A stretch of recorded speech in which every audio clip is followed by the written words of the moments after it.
Luís Soares, conto de Machado de Assis. Publicado originalmente por Jornal das Famílias em janeiro de 69, mandando bala. Capítulo 1. Trocar o dia pela noite, dizia Luís Soares, é restaurar o império da natureza, corrigindo a obra da sociedade.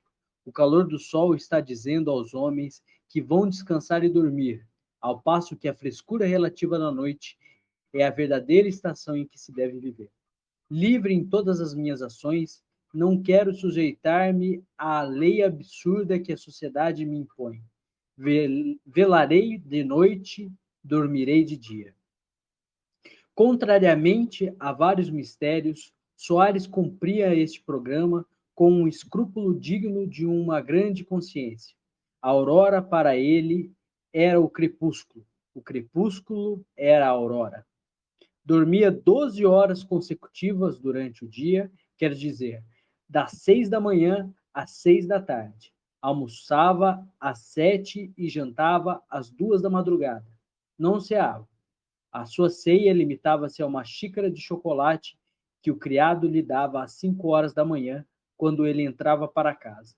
Soares engolia o chocolate, fumava 2 charutos, fazia alguns trocadilhos com o criado, lia uma página de algum romance e deitava-se. Não lia jornais. Achava que um jornal era a coisa mais inútil deste mundo depois da Câmara dos Deputados, das obras dos poetas e das missas. Não quer isto dizer que Soares não fosse ateu em religião, política e poesia. Não. Soares era apenas diferente, indiferente. Olhava para todas as grandes coisas com a mesma cara com que via uma mulher feia. Podia vir a ser um grande perverso. Até então era apenas uma grande inutilidade. Graças a uma boa fortuna que lhe deixara o pai, Soares podia gozar a vida que levava, esquivando-se a todo o gênero de trabalho e entregue somente aos instintos da sua natureza e aos caprichos do seu coração. Coração é talvez demais. Era duvidoso que Soares o tivesse. Ele mesmo dizia, quando alguma dama lhe pedia que ele a amasse, Soares respondia: minha rica pequena, eu nasci com a grande vantagem de não ter coisa nenhuma dentro do peito, nem dentro da cabeça. Isso que chamam juízo e sentimento são para mim verdadeiros mistérios. Não os compreendo porque não os sinto. Soares acrescentava que a fortuna suplantara a natureza deitando-lhe no berço em que nasceu uma boa soma de contos de réis.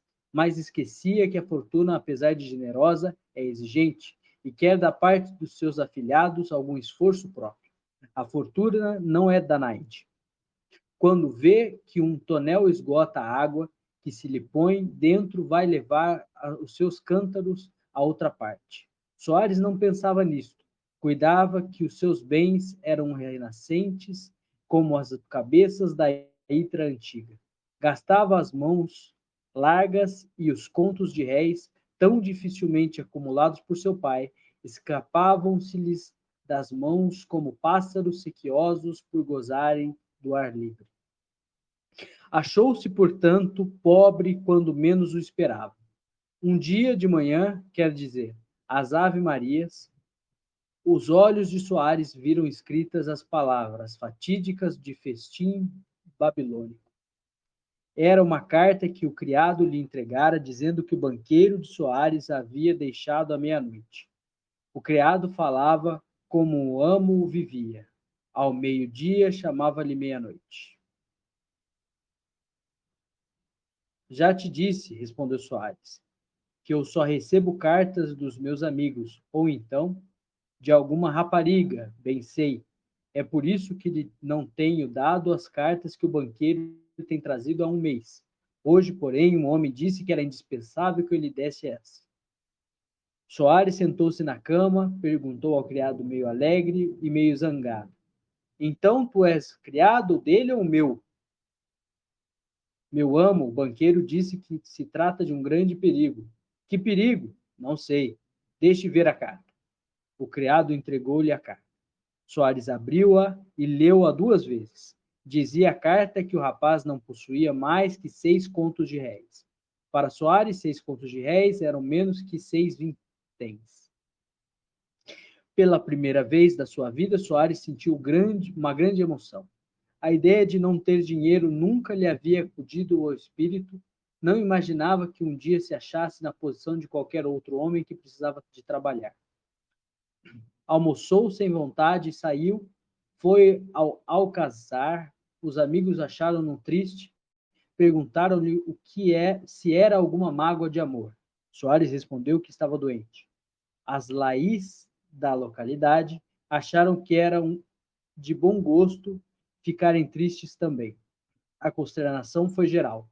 Um dos grandes amigos, José Pires, propôs um passeio a Botafogo para distrair as melancolias de Soares. O rapaz aceitou, mas o passeio de Botafogo era tão comum que não podia distraí-lo.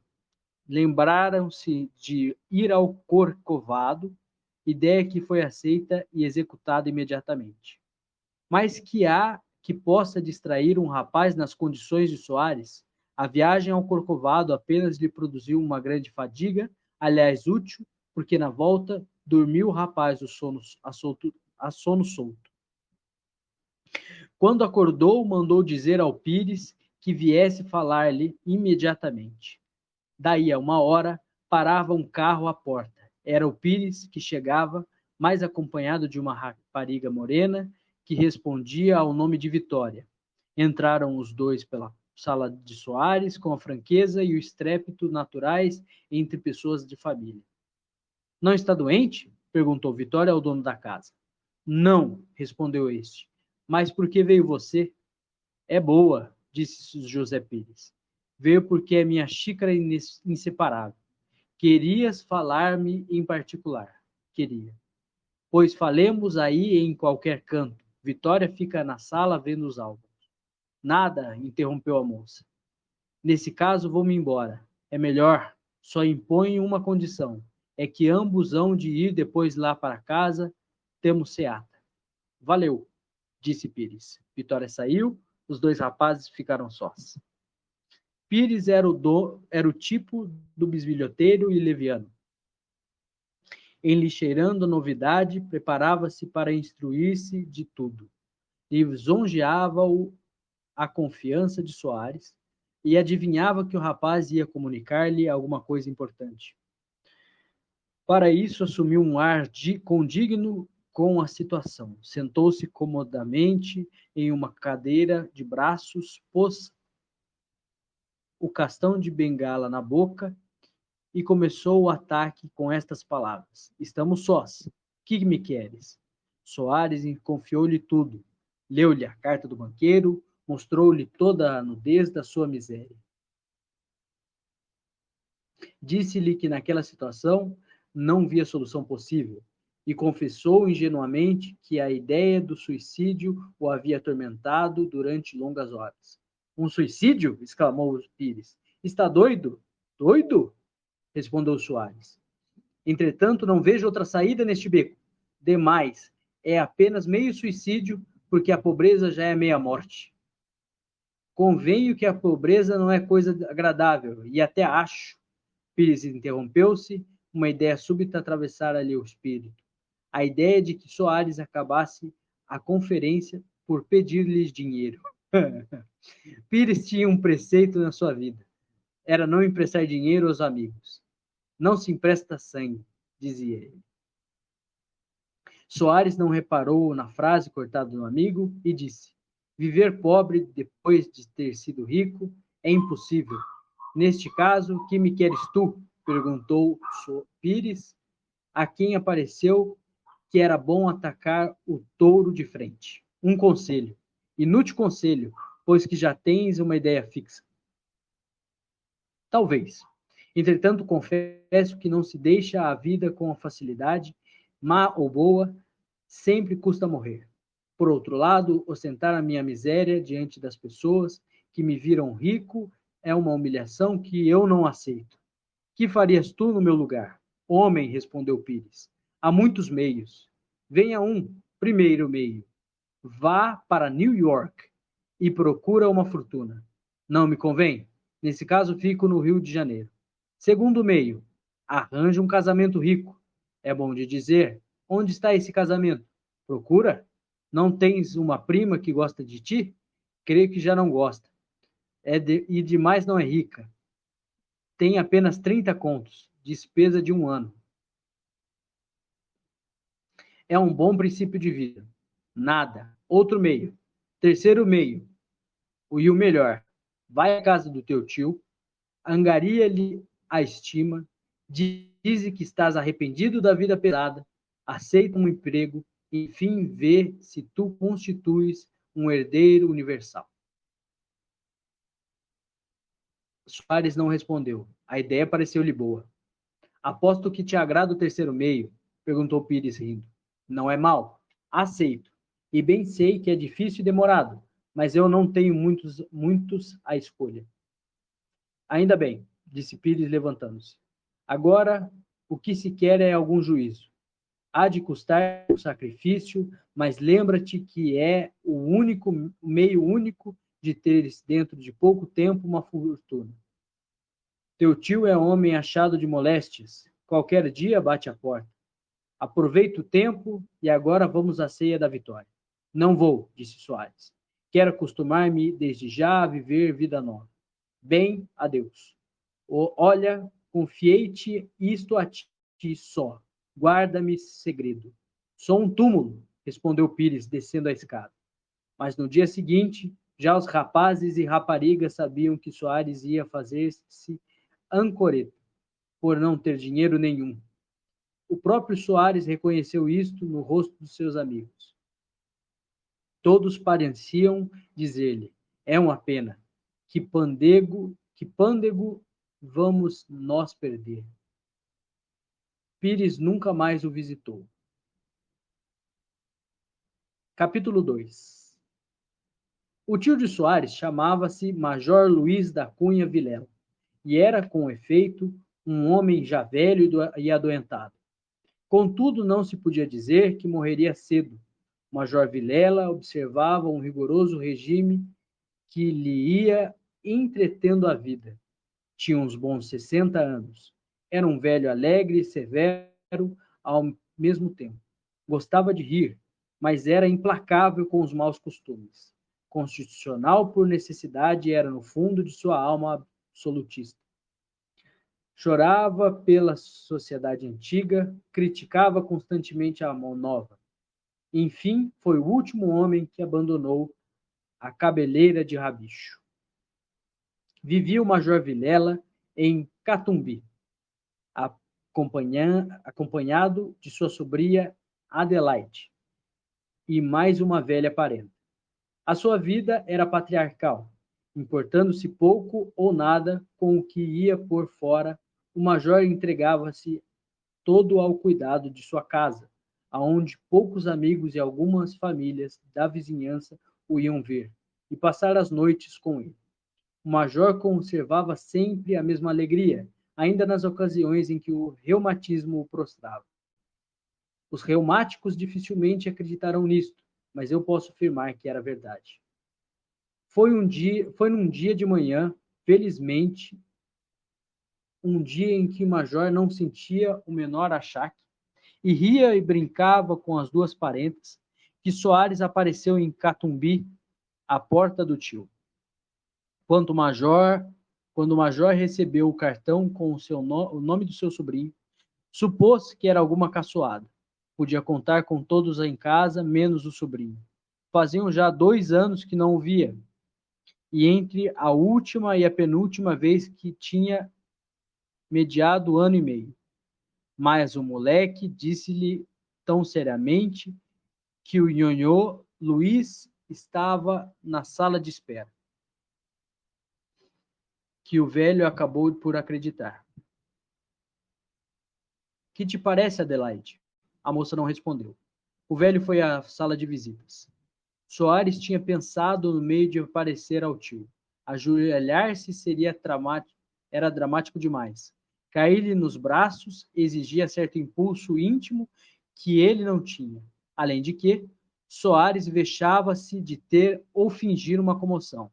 Lembrou-se de começar uma conversação alheia, ao fim de que levava lá e acabar por confessar-se disposto a arrepiar a carreira. Mas este meio tinha o inconveniente de fazer preceder a reconciliação por um sermão que o rapaz dispensava. Ainda não se resolvera a aceitar um dos muitos meios que lhe vieram à ideia, quando o major apareceu à porta da sala.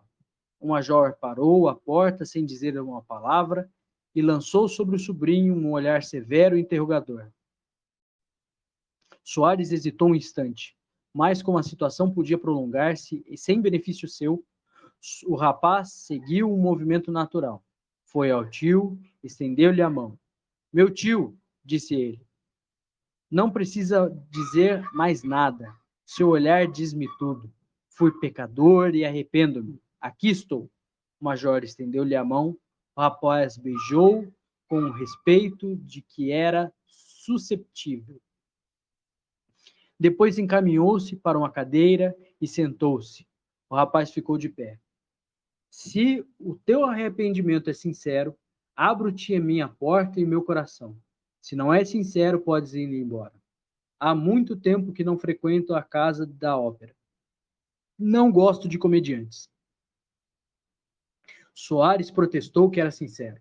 Disse que fora dissipado e doudo, mas que aos 30 anos era justo ter juízo. Reconhecia agora que o tio sempre tivera razão. Supôs ao princípio que eram simples rabugices de velho, e mais nada. Mas não era natural esta leviandade num rapaz educado no vício? Felizmente, corrigia-se a tempo. O que agora queria era entrar em bom viver e começava por acertar um emprego público que o obrigasse a trabalhar e fazer-se a sério. Tratava-se de ganhar uma posição. Ouvindo o discurso que fiz, o extrato acima, o major procurava adivinhar o fundo do pensamento de Soares. Seria ele sincero? O velho concluiu que o sombrio falava com a alma nas mãos. A sua ilusão chegou ao ponto de ver-lhe uma lágrima nos olhos, lágrima que não apareceu nem mesmo fingiu. Quando Soares acabou, o major estendeu-lhe a mão, apertou-a, que o rapaz lhe estendeu também. Creio, Luís, ainda bem que te arrependeste a tempo. Isso que vivias não era vida nem morte. A vida é mais digna e a morte mais tranquila do que a existência que malbarataste. Entras agora em casa como um filho pródigo. Terás o melhor lugar à mesa. Esta família é a mesma família. O major continuou por este tom. Soares ouviu a pé quedo o discurso do tio. Dizia consigo que era a mostra da pena que ia sofrer e um grande desconto dos teus pecados.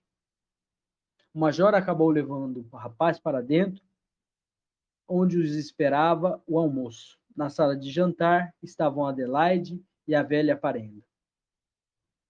A senhora Antônia de Moura Vilela recebeu Soares com grandes exclamações que envergonharam sinceramente o rapaz. Quanto a Adelaide, apenas o cumprimentou sem olhar para ele. Soares retribuiu o cumprimento.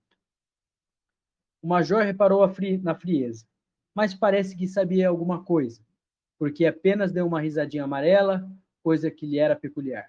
Sentaram-se à mesa e o almoço correu entre as pilheiras do major e as recriminações da senhora Antônia, as explicações do rapaz e o silêncio de Adelaide.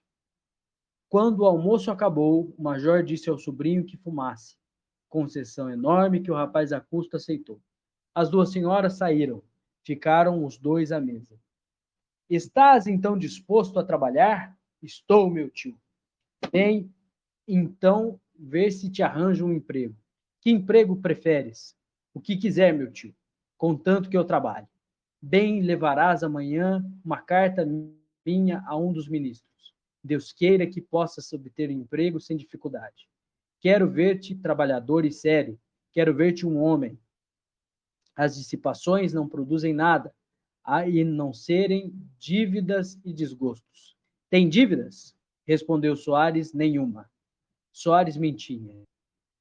Tinha uma dívida de alfaiate, relativamente pequena, queria pagá-la sem que o tio soubesse. No dia seguinte, o major escreveu a carta prometida, que o sobrinho levou ao ministro, e tão feliz foi que daí a um mês estava empregado em uma secretaria com um bom ordenado. Cumpre fazer justiça ao rapaz. Sacrifício que fez de transformar os seus hábitos da vida foi enorme, e a julgá-lo pelos seus antecedentes, ninguém o julgara capaz de tal. Mas o desejo de perpetuar uma vida de dissipação pode explicar a mudança e o sacrifício.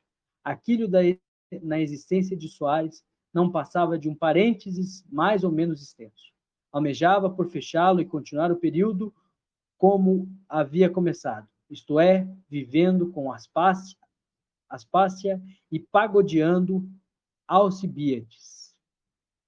O tio não desconfiava de nada, mas temia que o rapaz fosse novamente tentado à fuga, ou porque seduzisse a lembrança das dissipações antigas, ou porque aborrecesse a monotonia e a fadiga do trabalho.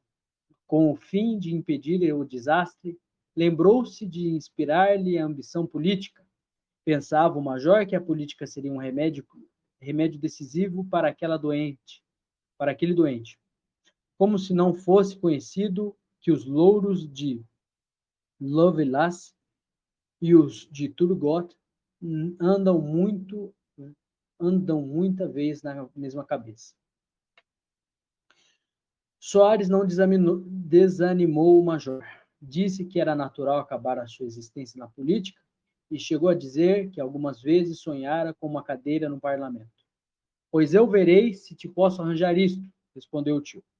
O que é preciso é que estudes ciência da política, a história do nosso parlamento e do nosso governo. E, principalmente, é preciso que continues a ser o que és hoje, um rapaz sério. Se bem o dizia o major, melhor o fazia Soares, que desde então meteu-se com livros e lia com afinco discussões das câmaras. Soares não morava com o tio, mas passava lá todo o tempo que lhe sobrava do trabalho e voltava para casa depois do chá, que era patriarcal e bem diferente das seatas do antigo tempo. Não afirmo que entre duas fases da existência de Luís Soares não houvesse algum elo de união e que o imigrante das terras de Nido não fizesse de quando em quando alguma excursão à pátria. Em todo caso, nessas excursões eram tão secretas que ninguém sabia delas, nem talvez os habitantes das referidas terras, com exceção dos poucos escolhidos que receberam um expatriado. O caso era singular, porque naquele país não se reconhece o cidadão naturalizado estrangeiro, ao contrário da Inglaterra, que não dá aos súditos da rainha o direito de escolher outra pátria. Soares encontrava-se de quando em quando com Pires. O confidente do convertido manifestava a sua amizade antiga, oferecendo-lhe um charuto de Havana e contando-lhe algumas boas fortunas havidas nas campanhas do amor, em que o alarve supunha ser consumado general. Havia já 5 meses que o sobrinho do major Vilela se achava empregado e ainda os chefes da repartição não tinham tido um só motivo de queixa contra ele. A dedicação era digna de melhor causa. Exteriormente via-se em Luís Soares um monge. Raspando-se um pouco, achava-se um diabo. Ora, o diabo viu de longe uma conquista.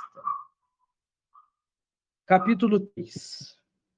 A prima Adelaide tinha 24 anos, e a sua beleza, no pleno desenvolvimento da sua mocidade, tinha em si um condão de fazer morrer de amores.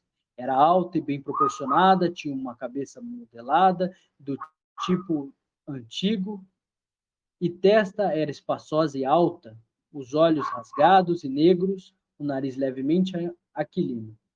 Quem a contemplava durante alguns momentos sentia que ela tinha todas as energias e das paixões e a da vontade. A das paixões e a da vontade. Há de lembrar-se o leitor do frio cumprimento trocado entre Adelaide e seu primo. Também se há de lembrar que Soares disse ao amigo Pires ter sido amado por sua prima. Ligam-se estas duas coisas. A frieza de Adelaide resultava de uma lembrança que era dolorosa para a moça.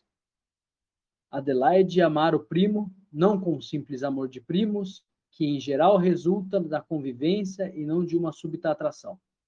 Amara-o com todo o vigor e calor de sua alma, mas já então o rapaz iniciava os seus passos em outras regiões e ficou indiferente aos afetos da moça. Um amigo que sabia do segredo perguntou-lhe um dia por que razão não se casava com Adelaide, ao que o rapaz respondeu friamente: quem tem em minha fortuna não se casa, mas se casa é sempre com quem tem a mais. Os bens de Adelaide são a quinta parte dos meus. Para ela é negócio da China, para mim é um mau negócio. O amigo que ouvira essa resposta não deixou de dar uma prova da sua afeição ao rapaz, indo contar tudo à moça. O golpe foi tremendo, não tanto pela certeza que lhe dava de não ser amado, como pela circunstância de nem ao menos ficar-lhe o direito de estima. A confissão de Soares era um corpo de delito. Confidente e oficioso esperava talvez colher os despojos da derrota. Mas Adelaide tão depressa ouviu a delação como desprezou o delator. O incidente não passou disto. Quando Soares voltou à casa do tio, a moça achou-se em dolorosa situação. Era obrigada a conviver com um homem ao qual nem podia dar apreço.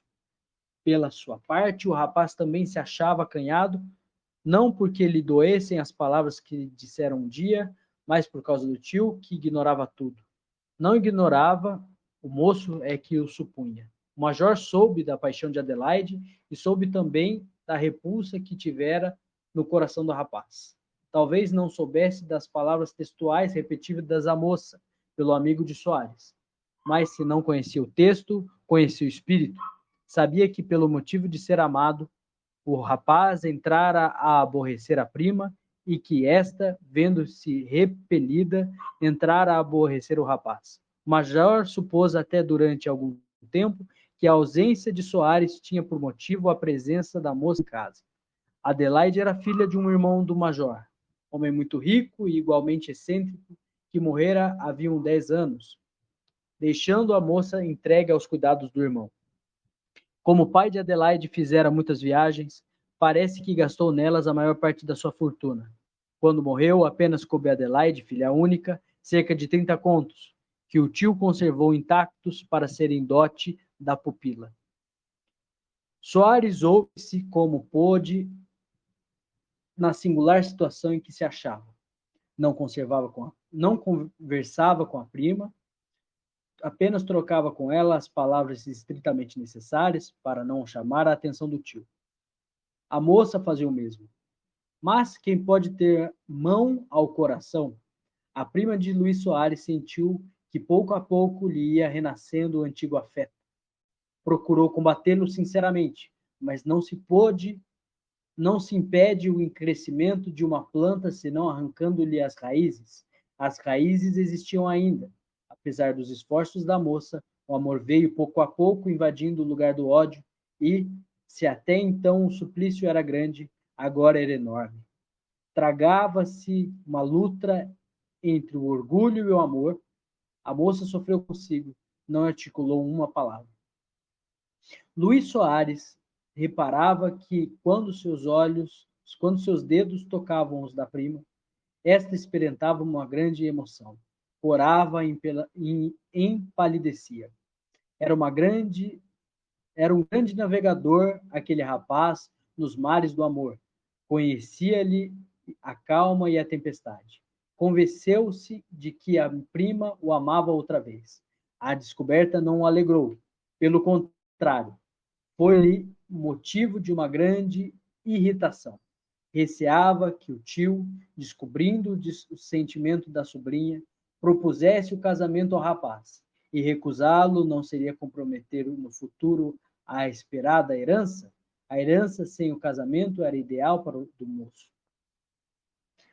Dar-me asas, pensava ele. Atando-me os pés é o mesmo que condenar-me à prisão. É o destino do papagaio doméstico. Não aspiro a tê-lo. Realizaram-se as previsões do rapaz. O major descobriu a causa da tristeza da moça e resolveu pôr termo àquela situação, propondo ao sobrinho um casamento. Soares não podia recusar abertamente sem comprometer o edifício da sua fortuna. Este casamento, disse-lhe o tio, é complemento da minha felicidade. De um só lance, reúno duas pessoas que tanto estimo e morro tranquilo sem levar nenhum pesar para o outro mundo. Estou que aceitarás. Aceito, meu tio, mas observo que o casamento assenta no amor e eu não amo a minha prima. Bem, hás de amá-la. Casa-te primeiro. Não desejo expô-lo de uma desilusão. Qual desilusão? Disse o major sorrindo. Qual desilusão? Disse o major sorrindo. Caralho, Gosto de estourou. ouvir falar essa linguagem poética, mas casamento não é poesia. É verdade que é bom que duas pessoas, antes de se casarem, se tenham alguma estima mútua. Isso creio que tens. Lá, fogos ardentes, meu rico sobrinho, são coisas que ficam bem em versos, e mesmo em prosa. Mas na vida, que não é prosa nem verso, o casamento apenas exige certa conformidade de gênio, de educação e de estima. Meu tio sabe que eu não me recuso a uma ordem sua. Ordem não, não te ordeno, mas proponho. Dizes que não amas tua prima. Pois bem, faze por isso. E daqui a algum tempo casem-se, que me darão gosto. O que eu quero é que seja cedo, porque não estou longe de dar a casta. O rapaz disse que sim, adiou a dificuldade, não podendo resolvê-la. O major ficou satisfeito com o arranjo e consolou a sobrinha com a promessa de que podia casar-se um dia com o primo. Era a primeira vez que o velho tocava em semelhante assunto e Adelaide não dissimulou o seu espanto, espanto que lisonjeou profundamente a perspicácia do major. Ah, tu pensas, disse ele, que eu, por ser velho, já perdi os olhos do coração? Vejo tudo, Adelaide. Vejo aquilo mesmo que se quer esconder. A moça não pôde reter algumas lágrimas, e como o velho a consolasse, dando-lhe esperança, ela respondeu abanando a cabeça. Esperanças nenhuma. Descansa em mim, disse o major. Conquanto a dedicação do tio fosse toda espontânea e filha do amor, que voltava à sobrinha, esta compreendeu que semelhante intervenção podia fazer-o supor ao primo que ela esmolava os afetos do seu coração. Aqui falou o orgulho da mulher, que preferia o sofrimento à humilhação. Quando ela expôs estas objeções ao tio, o major sorriu-se afavelmente e procurou acalmar a susceptibilidade da moça. Passaram-se alguns dias sem mais incidentes. O rapaz estava no gozo da dilação que lhe dera o tio. Adelaide readquiriu o seu ar frio e indiferente. Soares compreendia o motivo e aquela manifestação do orgulho respondia com um sorriso. Duas vezes notou Adelaide essa expressão de desdém da parte do primo, que mais precisava para reconhecer que o rapaz sentia por ela a mesma indiferença de outro tempo. Acrescia que sempre que os dois se encontravam, sós Soares era o primeiro que se afastava dela. Era o mesmo homem. Não me ama, não me amará nunca, dizia a moça. Capítulo 4. Um dia de manhã, o major Vilela respondeu a seguinte carta. Meu valente major, cheguei à Bahia hoje mesmo e lá irei de tarde para ver-te e abraçar-te. Prepara um jantar. Creio que não me hás de receber como qualquer indivíduo. Não esqueças o vatapá. Teu amigo Anselmo. Bravo, disse o major. Temos cá o Anselmo. Prima Antônia, mande fazer um bom vatapá. O Anselmo, que chegara à Bahia, chamava-se Anselmo Barroso de Vasconcelos. Era um fazendeiro rico e veterano da independência. Com seus 68 anos, ainda se mostrava rijo e capaz de grandes feitos. Tinha sido íntimo amigo do pai de Adelaide, que o apresentou ao major, vindo a ficar amigo deste depois que o outro morrera. Anselmo acompanhou o amigo até os seus últimos instantes. Chorou a perda como se fosse o próprio irmão. As lágrimas cimentaram a amizade entre ele e o major. De tarde apareceu Anselmo, galhofeiro, e vivo como se começasse para ele uma nova mocidade. Abraçou a todos, deu um beijo em Adelaide, a quem felicitou pelo desenvolvimento das suas graças. Não se ria de mim, disse-lhe ele. Eu fui o maior amigo de seu pai, pobre amigo. Morreu nos meus braços. Soares, que sofria com a monotonia da vida que levava em casa do tio, alegrou-se com a presença do galhofeiro ancião, que era um verdadeiro fogo de artifício. Anselmo é que pareceu não simpatizar com o sobrinho do major. Quando o major ouviu isto, disse: Sinto muito, porque Soares é um rapaz sério. Creio que é sério demais, rapaz que não ri. Não sei que incidente interrompeu a frase do fazendeiro. Depois do jantar, Anselmo disse ao major: Quantos são amanhã? 15. De que mês? É boa. De dezembro. Bem, amanhã, 15 de dezembro, preciso ter uma conferência contigo e teus parentes. Se o vapor se demora um dia em caminho, pregava-me uma boa peça. No dia seguinte, verificou-se a conferência pedida por Anselmo. Estavam presentes o Major Soares, Adelaide, Dona Antônia, únicos parentes do afinado. Fazem hoje 10 anos que faleceu o pai desta menina, disse Anselmo, apontando para Adelaide. Como sabem, o Dr. Bento Varela foi o meu melhor amigo e eu tenho consciência de haver respondido à sua afeição até os últimos instantes. Sabem que ele era um gênio excêntrico, toda a sua vida foi uma grande originalidade.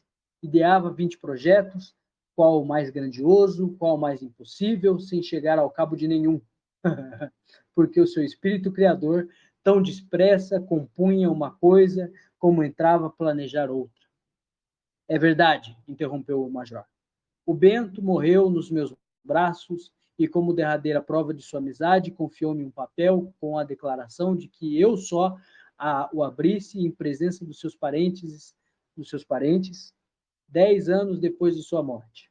No caso de eu morrer, os meus herdeiros assumiriam essa obrigação, em falta deles, o major e a senhora Adelaide, enfim, qualquer pessoa que por laço de sangue estivera ligada a ele.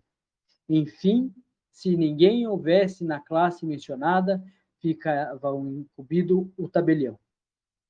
Tudo isto havia eu declarado em testamento que vou reformar. O papel a que me refiro tenho aqui no bolso. Houve um movimento de curiosidade. Anselmo tirou do bolso uma carta fechada com um lacre preto. É este, disse ele. Está intacto. Não conheço o texto, mas posso mais ou menos saber o que está dentro por circunstância que vou referir. Redobrou a atenção geral. Antes de morrer, continuou Anselmo, o meu querido amigo entregou-me uma parte de sua fortuna, quero dizer, a maior parte que a menina recebeu, apenas 30 contos. Eu recebi dele 300 contos, que guardei até hoje intactos e que devo restituir segundo as indicações desta carta. Há um movimento de espanto em todos, seguiu-se um movimento de ansiedade. Qual seria a vontade misteriosa do pai de Adelaide? Dona Antônia lembrou-se que em rapariga fora namorada do defunto e, por um momento, lisonjeou-se com a ideia de que o velho maníaco se houvesse lembrado dela às portas da morte. Nisto reconheço eu o Mano Bento, disse o major, tomando uma pitada. Era o homem mais dos mistérios, das surpresas e das ideias extravagantes, seja dito sem agravo, dos seus pecados, se é que os teve. Anselmo tinha aberto a carta. Todos prestaram ouvidos. O veterano leu o seguinte: Meu bom, estimadíssimo Anselmo, quero que me prestes o último favor. Tens contigo a maior parte da minha fortuna, e eu diria a melhor se tivesse de aludir à minha querida filha Adelaide.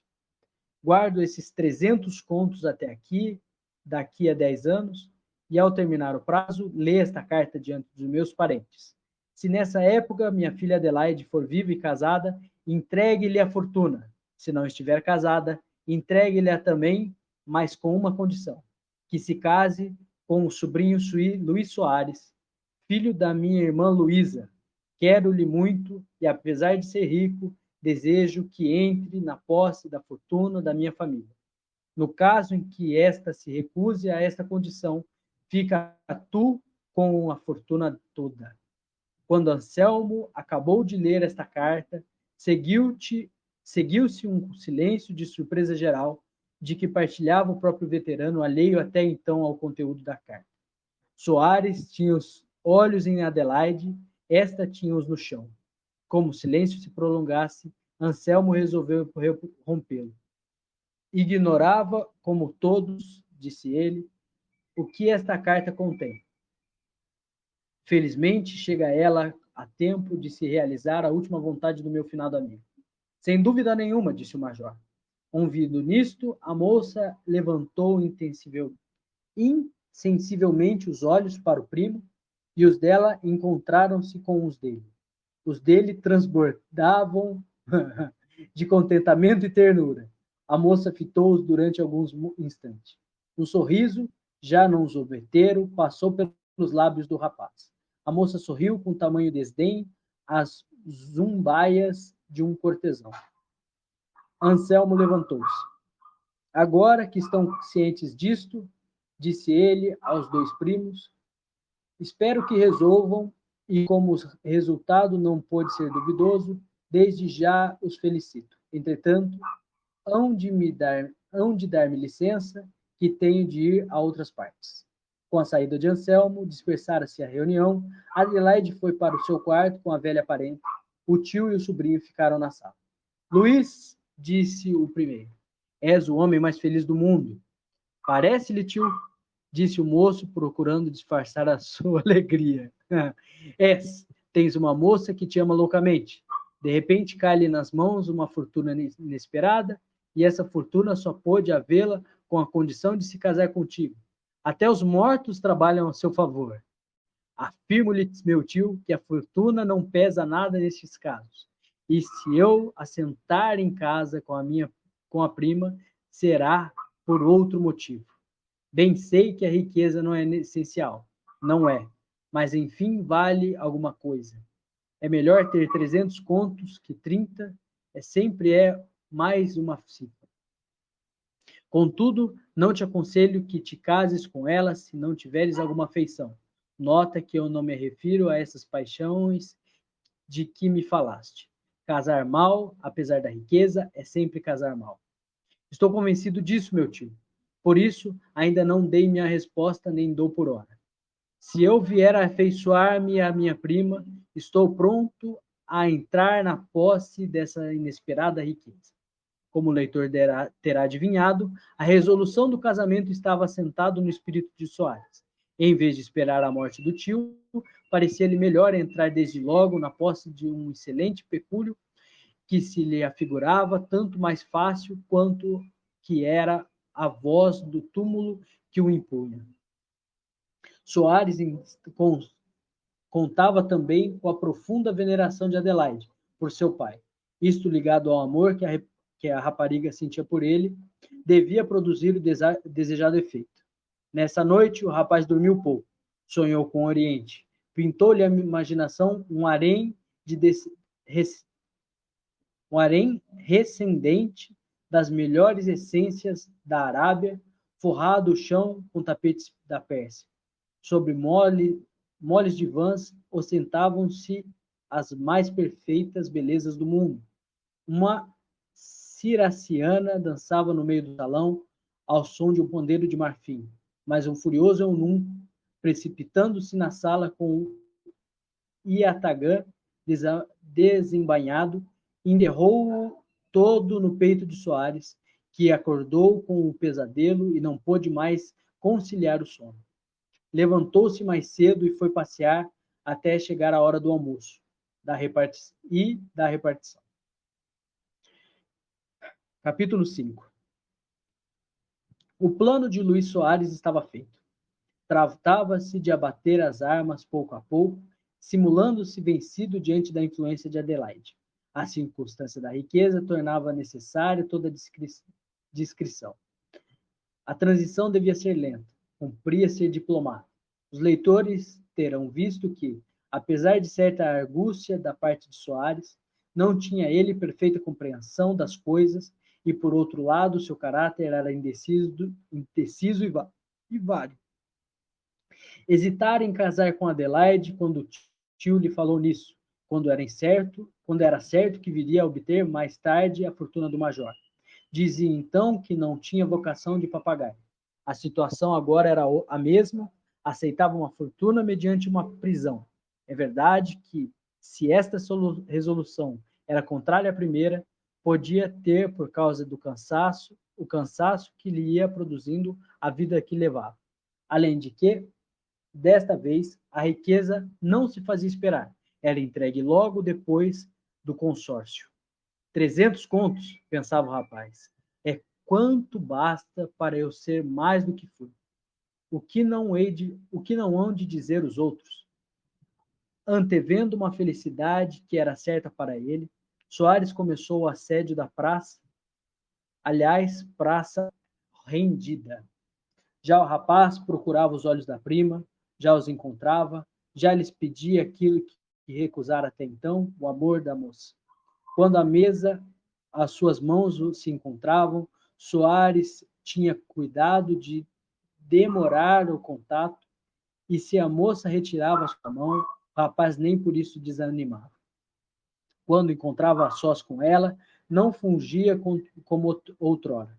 Antes de dirigir alguma palavra, a que Adelaide respondia com fria polidez. Quer vender o peixe, caro? Pensava Soares.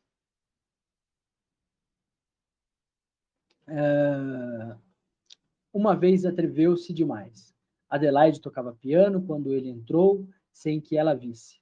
Quando a moça acabou, Soares estava por trás dela. Que lindo! Disse o rapaz. Deixe-me beijar-lhes essas mãos inspiradas. A moça, séria para ele, pegou no lenço que pusera sobre o piano e saiu sem dizer uma palavra. Esta cena mostrou a Soares toda a dificuldade da empresa. Mas o rapaz confiava em si, não porque reconhecesse capaz de grandes energias, mas por espécie de herança na sua boa estrela. É difícil subir a corrente, disse ele, mas sobe-se. Não se fazem Alexandres na conquista de praças desarmadas. Contudo, as desilusões iam se sucedendo, e o rapaz, se o não alentasse a ideia da riqueza, teria abatido as armas. Um dia lembrou-se de escrever-lhe uma carta. Lembrou-se de que era difícil expor-lhe de viva voz tudo quanto sentia, mas que uma carta, por muito ódio que ela lhe tivesse, sempre seria lida. Adelaide devolveu a carta pelo moleque da casa que lhe havia entregue. A segunda carta teve a mesma sorte. Quando mandou a terceira, o moleque não quis receber. Luís Soares teve um instante de desengano.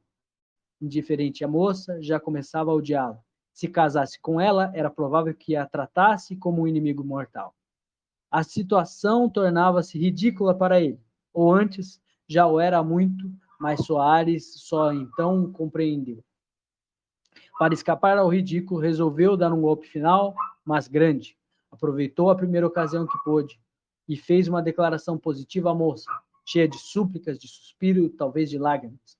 Confessou seus erros, reconheceu que não havia compreendido, mas arrependera-se e confessava túmulo. A influência dela acabara por abatê-lo. Abatê-lo? Disse ela. Não compreendo. A que influência alude? Bem sabe, a influência da sua beleza, do seu amor. Não supunha que lhe estou mentindo. Sinto-me hoje tão apaixonado que era capaz de cometer um crime. Um crime? Não é crime o suicídio? De que serviria a vida sem o seu amor? Vamos, fale! A moça olhou para ele durante alguns instantes sem dizer uma palavra. O rapaz ajoelhou-se. Ou seja a morte, ou seja a felicidade, disse ele. Quero recebê-la de joelhos. Adelaide sorriu e soltou lentamente essas palavras. 300 contos. É muito dinheiro para comprar um miserável. E deu-lhe as costas. Soares ficou petrificado. Durante alguns minutos conservou-se na mesma posição, com os olhos fitos na moça que se afastava lentamente. O rapaz dobrava-se ao peso da humilhação. Não previra tão cruel desforra da parte de Adelaide. Nem uma palavra de ódio, nem um indício de raiva. Apenas um calmo desdém, um desprezo tranquilo e soberano. Soares sofrera muito quando perdeu a fortuna, mas agora que o seu orgulho foi humilhado, a sua dor foi infinitamente maior. Pobre rapaz. A moça foi para dentro. Parece que contava com aquela cena, porque entrando em casa foi logo procurar o tio e declarou-lhe que, apesar de quanto venerava a memória do pai, não podia obedecer-lhe e desistia do casamento. Mas não amas tu? Perguntou-lhe a major. Amo, amei-o. Amas o outro? Amas a outro? Não. Então explica-te. Adelaide expôs francamente o procedimento de Soares desde que ali entrara, as mudanças que fizera e a sua ambição, a cena do jardim. O major ouviu atentamente a moça. Procurou desculpar o sobrinho, mas no fundo ele acreditava que Soares era um mau caráter. Este, depois que pôde refrear a sua cólera, entrou em casa e foi despedir-se do tio até o dia seguinte. Pretextou que tinha um negócio urgente. Capítulo 6, último capítulo. Adelaide contou miudamente ao amigo de seu pai os sucessos que a obrigavam a não preencher a condição da carta póstuma confiada a Anselmo. Em consequência desta recusa, a fortuna devia ficar com Anselmo. A moça contentava-se com o que tinha. Não se deu Anselmo por vencido, e antes de aceitar a recusa, foi ver se sondava o espírito de Luís Soares. Quando o sobrinho do major viu entrar por caso o fazendeiro, suspeitou que alguma coisa houvesse a respeito do casamento. Anselmo era perspicaz, de modo que, apesar da aparência de vítima com que Soares lhe aparecera, compreendeu que Adelaide tinha razão. Assim, pois, tudo estava acabado. Anselmo dispôs-se a partir para a Bahia e assim declarou à família do major. Nas vésperas de partir, achavam-se todos juntos na sala de visitas, quando Anselmo soltou estas palavras. Major está ficando melhor e forte. Eu creio que uma viagem à Europa lhe fará bem. Esta moça também gostará de ver a Europa, e creio que senhora Dona Antônia, apesar da idade, lá quererá ir.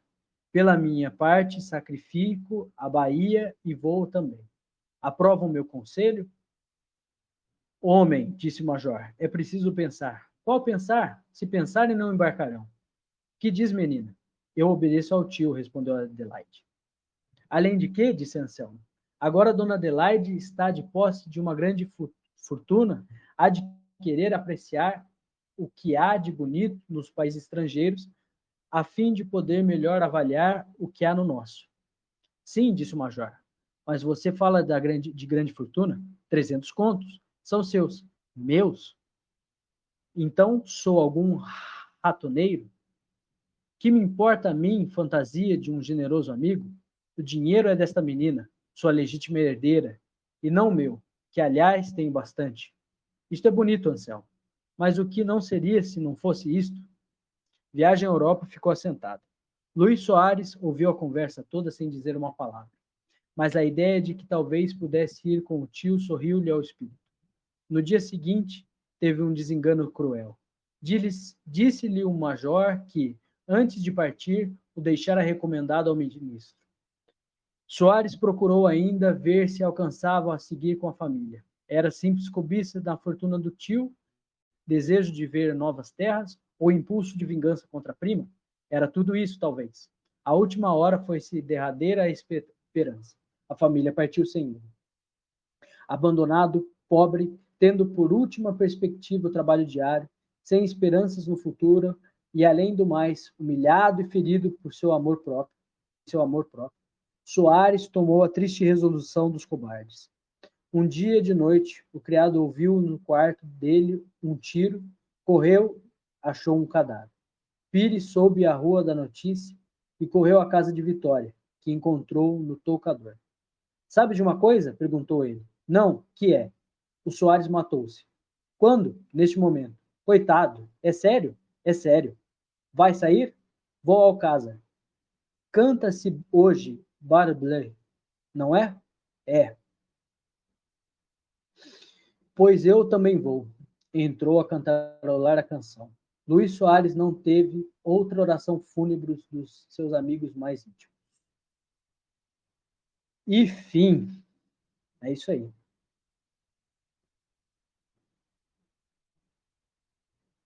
Acabamos por isso. Vamos ver as mensagens até agora. Eu não lembro onde eu parei. Tá.